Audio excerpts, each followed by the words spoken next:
So we got another day of the Diddy trial. I think it's day 14. If I'm mistaken, maybe I'm wrong, but it's hard to keep track of it because 2 days were gone because of holidays. But anyways, so Diddy is. I know a lot of people are trying to say like, oh, he has a good chance of beating it and all that stuff. But if you look at the Harvey Weinstein case, it parallels this case. The fix is in. Okay, don't get your hopes up. Okay. Even though in a fair world, this would be hard to book somebody on, right? But we don't live in a fair world. Our judicial system is, it's crazy. So before the jury comes in, it starts off with the judge saying, Mr. Steele, how much longer do you have in cross? He says, at least until lunch, maybe after. We're not going to have 15 more Instagram posts. The judge says, and he says, Steele, I can't promise that. Then the judge says, defense, on the elevator hallway video, you are objecting to showing the versions we discussed. And he says, yes, it shows Mr. Combs running 30% faster than really happened. It's prejudicial. We let AUSA, Smizer know how we will cross the expert. Judge, the judge says, let's have Mr. Garcia. Garcia enters the room. Did you receive a subpoena to testify in the trial? Garcia says yes. Do you intend to invoke your Fifth Amendment rights? He says yes. Have you seen the proposed immunity order? He says yes.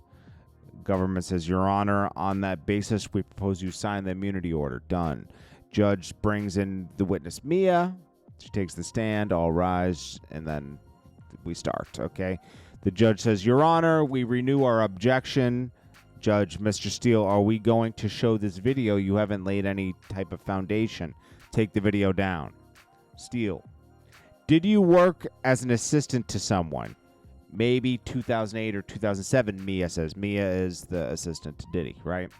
Holmes Steele, you had a resume saying you had the ability to multitask and had thick skin. Mia, I'm not sure I wrote that.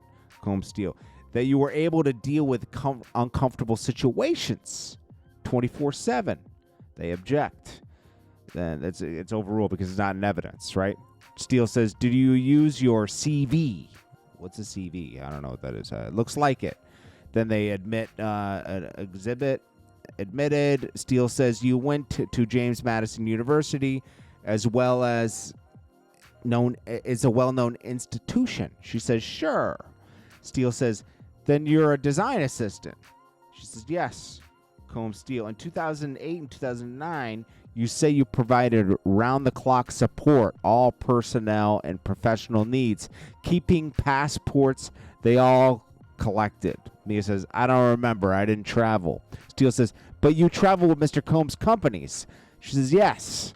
Then it says, Steele says, so when you said you had your passport, they had everyone's passports. True? Yes. Steele, are you a strong person? I'm good at teaching people, not necessarily at enforcing things. Steele, are you a leader? Mia says, I don't know about that. Steele says, you speak up for yourself? Mia says, no. Steele says, but you empower other people. True? Mia says, yes. Steele says, let's take a look at your text messages in 1730. She said, I sound like me. Steele says, I show the jury 1733 left Mr. Combs' employment by March 2017. She says, yes. Steele says, what did you write Mr. Combs for Christmas 2018? Please read it. Mia says, Merry Christmas. I love you, and New Year's. I had just seen him at Kim's funeral. Steele says, you reached out to him? She said, absolutely. Combs Steele, this 2019 message Mia wrote, I had a nightmare. I was being chased by R. Kelly, and you saved me.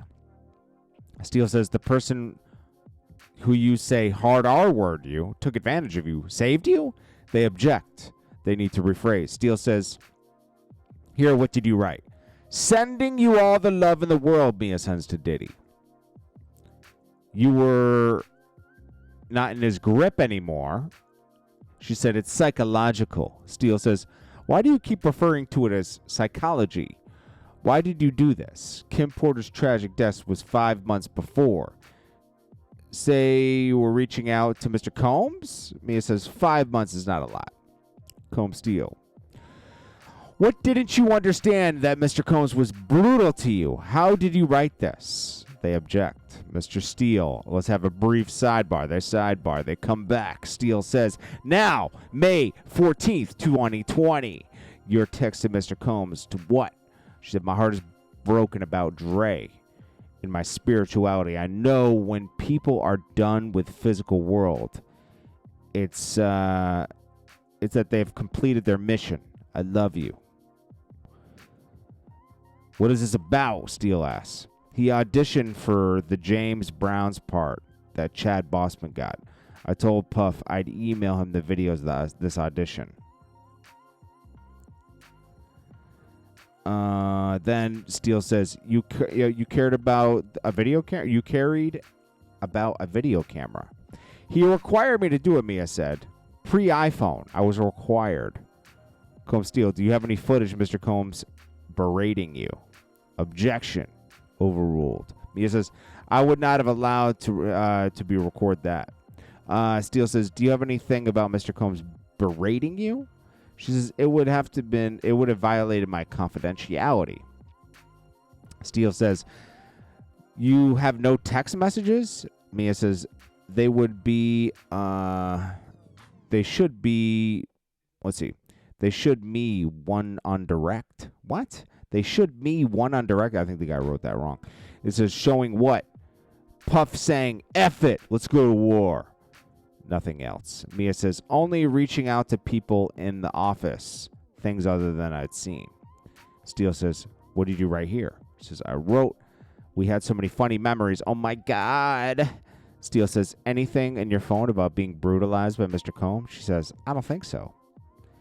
How would we find out? Steele says, and they object to the government, right? Then Combs Steele, Mia, didn't you have time away from Mr. Combs to write today he assaulted me?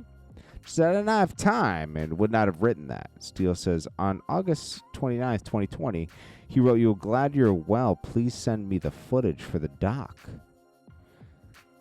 So Steele says, Mr. Combs let you go from your employment. Mia says, I don't know why. It was confusing. I was called back. Steele says, where he says he'll only remember the good times. It says, yes. I think they continue this on another thread. Listen, this girl is crazy. I'm going to tell you. This girl's crazy. All right, so then we'll pick it up here. Hold on one sec. All right, so there's group no more. Then it says you were aware of the Me Too movement. Okay, it says why did you write? I wrote 2020 the Me Too movement. Okay, so Steele says the Me Too movement was going on strong for 2 years in 2020. You could say, I remember the bad times, right? Mia says, I would never have said that. Because it's not true, Steele says. Objection. You wrote that. Mia says, love you too. Mia says, I wrote so many crazy things, like Mick Jagger trying to take me home. And that Baccarat game. My pink bedazzled iPhone. There's trillions of stories. Of course, I'll send to you. I was bamboozled by Heather. Remember the scrapbook I made you? I've got you. Steele says, why didn't you write you bamboozled me? Because I was brainwashed. She said, by whom? She says, Puff. How did he bamboozle you with a part of his body in yours without your consent? Whoa, Steele is crazy. They object. Sustained. Steele says, what did brainwashing mean? Mia says, the highs were really high and the lows were really low. I was punished whenever Puff was violent, making me believe I had done something wrong. He was praised by the public. Steele says, you are aware of the Me Too movement. No outcry from you? Why? Mia says, he said he was going to tell Cassie what happened. I internalized the blame and shame. Steele says, who threatened to tell Miss Ventura about Mr. Combs supposedly sexually assaulting you? Puff. Steele says, why didn't you respond? Great, let's tell everyone what you did to me. Objection. Steele says, You said you have a moral obligation to speak up. Mia says, now I do. Why not in 2017? I was brainwashed. I think we can all kind of agree here that it's possible. I'm not saying it's 100%. That maybe she was open to maybe one time with Puff, and then Puff continued to do it afterwards without her consent. Or maybe she kind of wanted it. I don't know, because like that's what they're kind of trying to angle here. And that's what they're trying to put doubt in the jury's mind, that like, hey, maybe she liked him and she wanted him, So then he says, when did you first say me too? Mia says, when I first saw him being responsible. Now I have therapy. Mr. Combs wrote, I got to find that you got a copy. What does that refer to? Mia says, I think it means the James Brown video. Steele, scrapbook? Mia says, I think I have PDFs. I think I gave it to you for your B-Day in your house in Mapleton. I customized that purple leather suit so you could walk not giving an F. If y'all think I can find it, I will. But I didn't. Combs Steele, you had a PDF. Mia says, I thought so. Combs Steele, what did you write here? Mia, my grandma went to the hospice, so I had to fly out. I have to miss your event here in my hometown. C'est le vrai. Effing crush it. Make history. Heart emoji. Steele says, deepest sympathy for your grandmother. Mia says, thanks. Steele says, what's this about? Mia says, there had been some terrible event with police. Pharrell organizing an event to change the narrative of Beach Week, which I think is a college thing. Steele says, you wanted to see Mr. Combs. Mia says, I did not. I only said so. Mia says, my hometown, Virginia Beach, doesn't usually get this type of attention. Combs Steele, you're telling the jury you were scared of Mr. Combs, true? Mia says, true. I was scared of him. He was scary. Steele says, listen to 1750. Tell me you recognize it. Steele says, move to admit 1750. Judge says, government? And the government says, we object. The proper basis for admission has not been established. They have a sidebar. They come back. Break. Okay, so now they break. Now they come back again. Until now, the government says, until now, had been objecting to exhibits and turn over private correspondence to this witness. We now have sat through hours of humiliating cross. Mr. Steele has insulted this witness, saying things like, God forbid, after things she said. Government says, one by your honor, let exhibit in. Now, cumulatively, we reached harassment. Given the tone, we do not think continuing this is appropriate. She has carried herself with grace. This is adding trauma. Eyes are on this trial. Government says other victims in this trials have become aware. Judge says, I have not seen yelling. My understanding is his God forbid is an apology, not an attempt to intimidate. But this argumentative questions is Mr. Steele here. You're repeating yourself. Judge says, if I feel your questions are just to ask, then I'm going to tell you to move on. Understood? Steele says, I understand. Judge says, I don't see improper treatment here, Miss Comey, but I will continue to watch. Steele says, I saw photographs 1799, 1 to 25. Judge says, can I see them? We don't have a stamped versions of these. Judge says, do you have these photos? Government says, yes, but we won't know which ones you're referring to. Judge says, Mr. Steele, why don't you have stamped copies of these? Steele says, only saw this morning. So they always these lawyers are slick. They're like, oh yeah, well, we just came across this last night, man. It's like most people would be like, you're not prepared to leave. Like most judges wouldn't. But he's allowing a lot of this. Judge says, why would baby showers have relevance? Why not ask the questions about this? Why show these? And then Steele says, impeachment. She said she had no time for herself to honor. Okay, so then it says, Steele says, because I like to do the impeachment this way.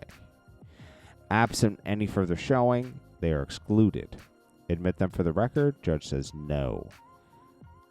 We want them in if there's an appeal. Government says, we'll put them in the case.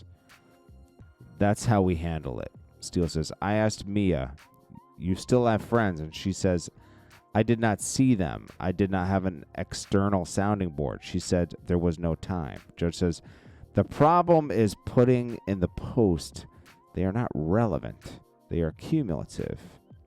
You already spent a lot of time on the scrapbook. Please bring Mia back in. They rise. Okay, back. You said she was your sister, Combs' lawyer Steele asks, and then Mia says, yes. You loved her? Mia says, absolutely. And you feel the same way today? Mia says, yes. Steele, you would never lie to her. Mia says, Puff didn't allow me to tell her things, like where he was, anything he said. Steele says, was Miss Ventura in love with Mr. Combs? Mia says, I thought so. Steele says, did you ever tell the person she loved hard R-word you? Did you ever tell her that Diddy basically did the deed with you? She says, no. Do you remember telling Mr. Combs' brain need to be rewired? Then they do a sidebar. They're back. Steele says, why would you cover up for Mr. Combs to Miss Ventura? Why writing that Mr. Combs is just misunderstood? Objection. Rephrase. Did you tell Cassie she needs to stay with Mr. Combs? Mia said, I don't remember that. Mia says, he could find out what I was telling her. Steele said, how? He had stolen my phone and Cassie's phone many times. He's put tracking devices on her car. Steele says, but you were alone with Cassie. Mia says, yes. And you took Diddy to court for $10 million? Mia says, it was mediation. My lawyers ended up getting $200,000. Steele says, you got $200,000. She says, yes. Steele, please look at the screen. Is that you on the social media account? Mia says, looks like a text message. Sounds like me. Steele says, your text to Mr. Combs. I don't remember sending this. Steele says, you are in a tutu, and Mr. Combs appeared to be holding his private parts in this Cassie lawsuit. She alleged abuse. Mia says, yes. Steele says, why do you still communicate with Mr. Combs? Objection. Did you meet the prosecutors in 2024? I may have. I don't remember the timing. Did you tell them Mr. Combs took advantage of you? I don't remember when I told them. Steele, did you get a lawyer? Mia says, yes. The lawyer who had 45 days earlier obtained an enormous judgment. Objection sustained. Why did you hire her? Objection sustained. Move on. You only first alleged that he took advantage of you in June 2024. Mia says, I don't remember the timing of things. The rest I can't get into. They object. Sidebar. They're back. Steele says, let's talk about Prince's party. You said you had no permission to go there, but you knew many people who knew Mr. Combs would go there. Judge says, rephrase. Did you wear a disguise? Mia says, no. Any photo of a chase? No. Steele says, you say you and Cassie got a paddleboard into a storm. Mia says, yes. Any recording of that? No. Steele, any note or text message to prove that happened? Mia says, I don't think so. We were on a paddleboard. Steele says, did you make it up? Mia says, no. Combs' lawyer says, you said you had no time with family. Did you ever go to events with your family and friends? Mia says, sporadically over 8 years, but a few and far between. Steele, weddings? Mia says, sister and best friends, I believe. Steele, Halloween? I don't remember. Steele says, you had times with others, right? Mia says, I had to be in communication 24/7. I was never outside his grip. Outside of the work environment, why couldn't you explain the abuse you were experiencing? Mia says, it's more complicated than that. Isn't it true? Other than a few times when Mr. Combs was violent with Cassie, which was never okay, you were comfortable with Mr. Combs. Judge says, you have to rephrase. Steele says, you never advised Cassie to leave him? Mia said, no. Until 2024, you never told anyone you were abused. Mia says, unless it was my privileged therapist. That's true. Steele says, could you waive that privilege? Government says, objection. Steele says, you joined the Me Too money grab against Mr. Combs? Objection. Steele says, you knew Miss Ventura received money from her lawsuit against Combs? Mia says, it was public. Steele says, but you speak with Cassie. Mia says, never about anything I discussed with the government. Steele says, how would we know that? Objection. Steele says, let me show you documents. Read it yourself. And, Your Honor, we have a sidebar. Sidebar. Then jurors leave. Judge to Mia, when we come back to you, we'll be shown documents. Have a good break. Mia leaves. So they're on a long break. And then they come back, and we'll finish this in about 2 hours when this is wrapped up. Because, this just drags on. This is something we read in 20 minutes, and it takes them 4 hours.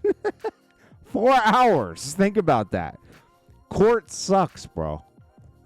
4 hours to do what we read in 20 minutes. That means there's a lot of sitting, a lot of silent moments, and these sidebars take a long time, and these breaks are long too. I mean, it's crazy. Anyways, they're proving, they're trying to show that maybe Mia is a liar and all this other stuff. I bet Mia opens another case against Puff to get like $1 million or $2 million, and she'll get it because people will believe that just showing that Diddy was doing this while he was with Cassie and others, it's scummy. In court, it's scummy. People do that all the time, right? Girls sleep with multiple guys, guys sleep with multiple girls, but it sounds scummy in context. Anyways, this is Jordan Tower with JT News. Smash that like button, smash that subscribe button. I'll check you guys in the next one. Peace.